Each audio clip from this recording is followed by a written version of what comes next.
អូខេសួស្តីអ្នកទាំងអស់គ្នាអញ្ចឹងថ្ងៃហ្នឹងខ្ញុំនឹងមកនាំចំណាប់អារម្មណ៍អ្នកទាំងអស់គ្នាមកឆ្លងពេលវេលា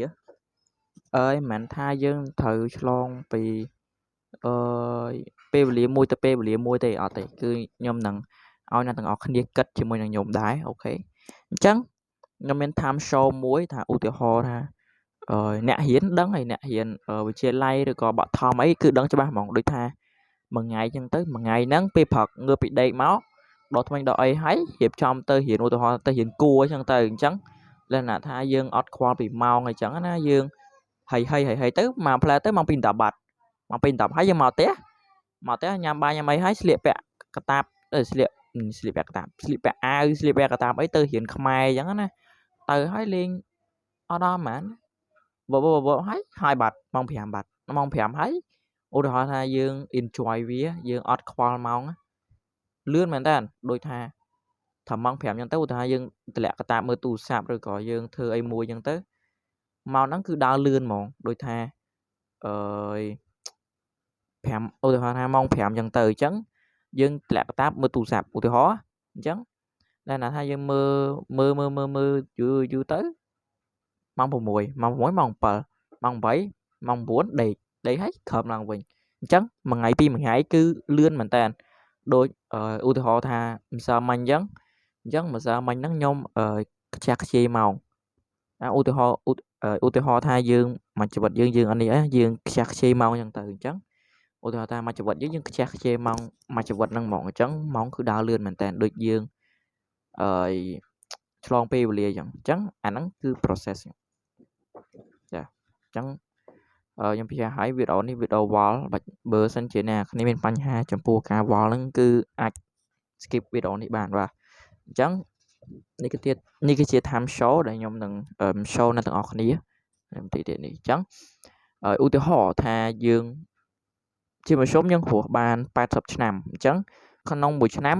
គេមិនគិតជា12ខែអញ្ចឹង12ខែស្មើនឹង64សប្តាហ៍ហើយអា64សប្តាហ៍ហ្នឹងទៀតស្មើទៅនឹង365ថ្ងៃ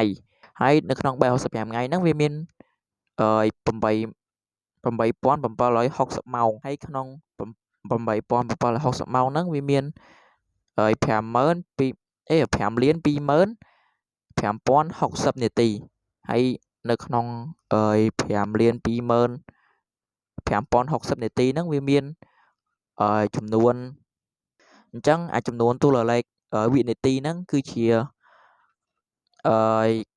មួយឆ្នាំម៉ានវិនាទីហ្នឹងគឺជាមួយឆ្នាំអញ្ចឹងឧទាហរណ៍ថាបើសិនជាយើងយកតួលេខវិនាទីហ្នឹងយកទៅគុណឬក៏យកទៅចែកតទៅគឺយើងឃើញចំនួនវិនាទីដែលយើងអាចរស់បានហ្មងអញ្ចឹងដូចថាអ្នកគ្នាដឹងហើយវិនាទីវាលក្ខណៈថាវារៀងលឿនដែរអញ្ចឹង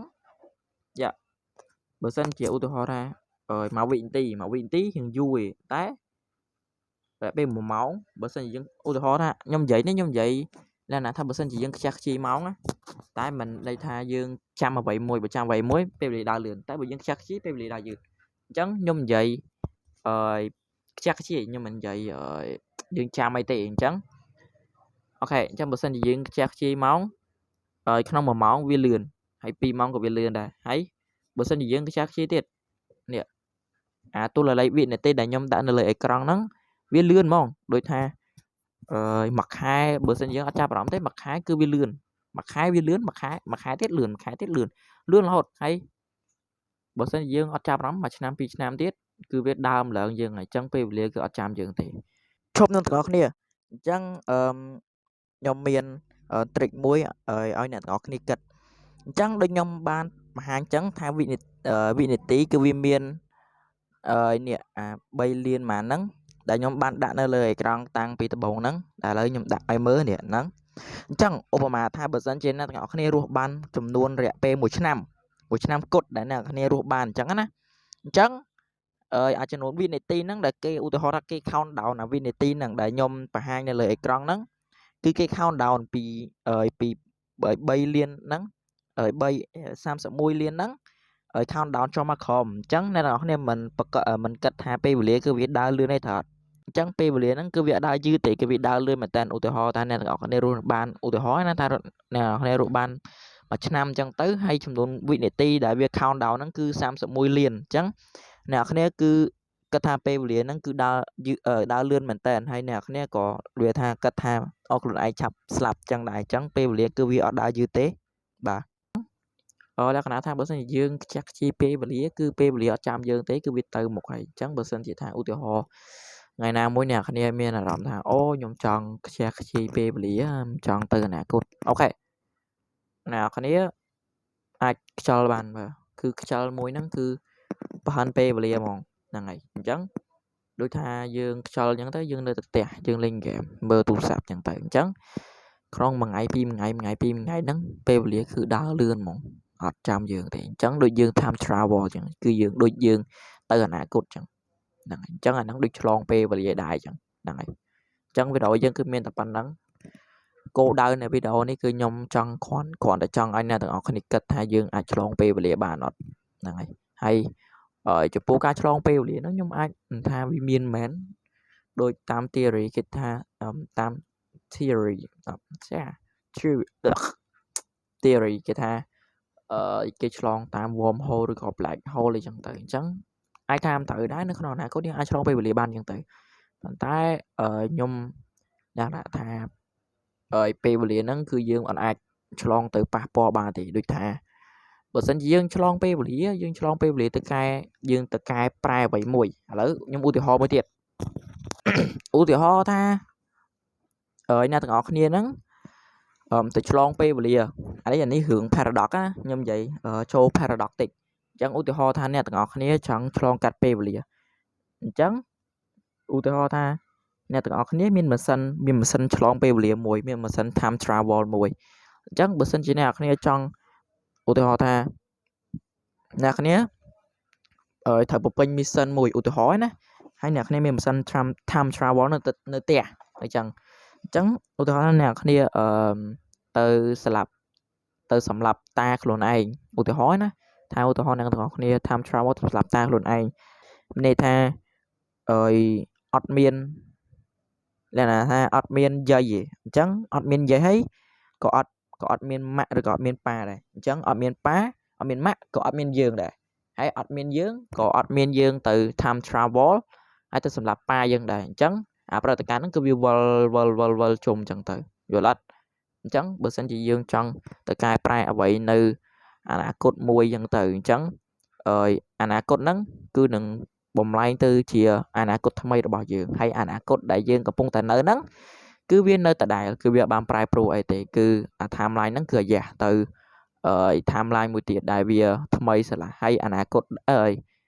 ពេលវេលាបច្ចុប្បន្នដែលយើងថាយើង time travel ទៅហ្នឹងអនាគតហ្នឹងគឺបន្ទាត់ពេលវេលាហ្នឹងគឺនៅដដែលតាយើងគឺនៅដដែលប៉ុន្តែគេ set timeline មួយទៀត timeline ហ្នឹងគឺតាយើងបានស្លាប់ហើយអូខេអញ្ចឹងអ្នកទាំងអស់គ្នាយល់ត្រង់ហ្នឹងអត់ឥឡូវខ្ញុំបញ្យល់ភាសាថ្មីឧទាហរណ៍ថាថ្ងៃអនាគតយើងមាន time travel មួយនៅផ្ទះម៉ាស៊ីន time travel ណាអញ្ចឹងយើងបំពេញ mission មួយថាយើងទៅសម្លាប់តាខ្លួនឯងអញ្ចឹងនៅពេលដែលអំឡុងពេលដែលយើងសម្លាប់តាខ្លួនឯងហ្នឹងគឺយើងអត់មានតាឯងហើយក៏អត់មានយាយដែរអញ្ចឹងអត់មានយាយសម្រាប់បន្តពូជទៅម៉ាក់ប៉ាយើងដែរអញ្ចឹងក៏អត់មានយើងទៅ time travel ទៅសម្រាប់តាយើងដែរអញ្ចឹងត្រង់ហ្នឹងគឺវាដូចវិលដូច paradox ចឹងហើយចំពោះបន្ទាត់ពេលវេលាគឺឥឡូវកុំឲ្យវែងឆ្ងាយច្រើនគឺខ្ញុំ set បន្ទាត់ពេលវេលា timeline ឲ្យអ្នកទាំងអស់គ្នាមើលនេះដូចនៅលើអេក្រង់អញ្ចឹងដូចថានៅពេលដែលយើងសម្រាប់តាយើងហើយគឺវត្តមានយើងនៅក្នុងចក្រវាឡនៅក្នុង timeline ហ្នឹងគឺឡើងមានហើយអញ្ចឹងចំពោះតាយើងគឺនៅក្នុង timeline គោលរបស់យើងដែលយើងរៀបនឹង set timeline ទៅហ្នឹងគឺយើងនៅមានតាធម្មតាទេហើយចំពោះដែលយើងសម្រាប់តាយើងហើយហ្នឹងគឺតាយើងគឺស្លាប់ហើយអាព្រឹត្តិការណ៍ដែលតាយើងស្លាប់ហ្នឹងគឺនៅបន្ទាត់ timeline ដែលវា set out សម្រាប់ថ្មីគឺមានន័យថាបន្ទាត់ timeline ដែលយើងទៅមុនហ្នឹងគឺនៅមានតាធម្មតាបន្ទាប់ timeline គោលរបស់យើងដល់ពេលដែលយើងសម្លាប់ហើយគឺវាញែក timeline មួយទៀតហើយ timeline ហ្នឹងគឺវាបានផ្លាស់ប្ដូរហើយអា timeline គោលរបស់យើងហ្នឹងគឺវានៅធម្មតា ចឹងខ្ញុំនឹងសង្ឃឹមថាអ្នកនរគ្នានឹងយល់នឹងចំណុចហ្នឹងហើយចំពោះ timeline goal គឺវានៅដដែលហើយ timeline ដែលយើងបានផ្លាស់ប្ដូរហ្នឹងគឺវាផ្លាស់ប្ដូរទៅហើយហ្នឹងហើយអញ្ចឹងខ្ញុំចង់មានន័យថាអញ្ចឹងខ្ញុំចង់ឲ្យអ្នកទាំងអស់គ្នាគិតអំពី time travel អីចឹងទៅអញ្ចឹងប៉ុណ្ណឹងវីដេអូយើងគឺមានតែប៉ុណ្្នឹងឯងហើយគោលបំណងវីដេអូហ្នឹងគឺចង់ឲ្យអ្នកទាំងអស់គ្នាវល់តាមខ្ញុំប៉ុណ្្នឹងឯងអត់មានអីក្រៅពីហ្នឹងទេហ្នឹងបាទអស់ហើយប៉ុណ្្នឹងបាយបាយអញ្ចឹងបើសិនជាអ្នកទាំងអស់គ្នាវល់អ្នកទាំងអស់គ្នាមានអារម្មណ៍ថាអូវល់មកខ្ញុំដែរសូមកុំភ្លេចចុច like subscribe ឲ្យខ្ញុំម្នាក់មួយផងដោយសារតែខ្ញុំជាអ្នកផ្សាយវីដេអូដែរអញ្ចឹងណាយើង content ដែរអញ្ចឹងខ្ញុំនឹងចាប់ផ្ដើមតាំងពីក្មេងរហូតដល់ចាស់អញ្ចឹងតាំងពីក្មេងរហូតដល់ធំហ្នឹងហើយអញ្ចឹងខ្ញុំក៏ចង់ដឹងដែរថាអនាគតខ្ញុំពេលធំឡើងហ្នឹងអាចនឹងធ្វើ content creator បានអត់អញ្ចឹងអ្នកទាំងអស់គ្នាអាចតាមដានខ្ញុំឥឡូវហើយនឹងធំឡើងអញ្ចឹងទៅអញ្ចឹងខ្ញុំនឹងមានពាក្យពេចន៍មួយ clear ចង់ផ្ដាំផ្ញើទៅលើផ្ដាំផ្ញើទៅអនាគតរបស់ខ្ញុំហើយធំឡើងអញ្ចឹងទៅអញ្ចឹងខ្ញុំសូមផ្ដាំផ្ញើទីទូនៅអនាគតអូខេអញ្ចឹងខ្ញុំសូមផ្ដាំផ្ញើថាបើសិនជាទីទូឯងលក្ខណៈណាធ្វើវាបានសម្រេចហើយហ្នឹងហើយកុំភ្លេចកំណើតពេកកុំភ្លេចកំណើតអូខេអត់មានភ្លេចថាអូយើងជោគជ័យអញ្ចឹងទៅយើងយើងអីអញ្ចឹងកុំយើងត្រូវមើលវីដេអូចាស់ខ្លួនឯងវីដេអូខ្ញុំជូនពរហ្នឹងត្រូវមើលយើងមើលហើយយើងនឹងអាចកែប្រែឧទាហរណ៍ថាខ្ញុំធំឡើងទៅអំនួតពួកអីមនុស្សខ្ញុំតាមានអីរងលើគេតិចអំនួតហើយបើសិនជាខ្ញុំអំនួតមែនអាចនឹងខ្ញុំអនាគតហ្នឹងអាចនឹងមើលវីដេអូខ្ញុំទៅអាចកែខ្លួនបានអូខេអញ្ចឹងខ្ញុំសង្ឃឹមថាទីទូអនាគតហ្នឹងអាចនឹងខ្លាយទៅជាអ្នកផលិតវីដេអូដ៏ឆ្នើមមួយអាចគេមើលច្រើនគេចូលចិត្តច្រើនហ្នឹងហើយអញ្ចឹងវីដេអូខ្ញុំមានតែប៉ុណ្្នឹងទេហើយក៏ខ្ញុំចង់ដឹងដែរថាខ្ញុំអនាគតហ្នឹងអាចនឹងមានកាមេរ៉ាថ្លៃឬក៏មាន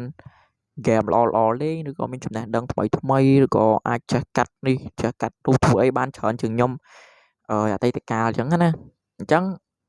ខ្ញុំចង់ដឹងមែនតើថាខ្ញុំអនាគតហ្នឹងពិវត្តបានឲ្យគេខ្លះហ្នឹងហើយអញ្ចឹងពីខ្ញុំទីទូឆ្នាំ2025បាយបាយកុំភ្លេចចុច like subscribe ផង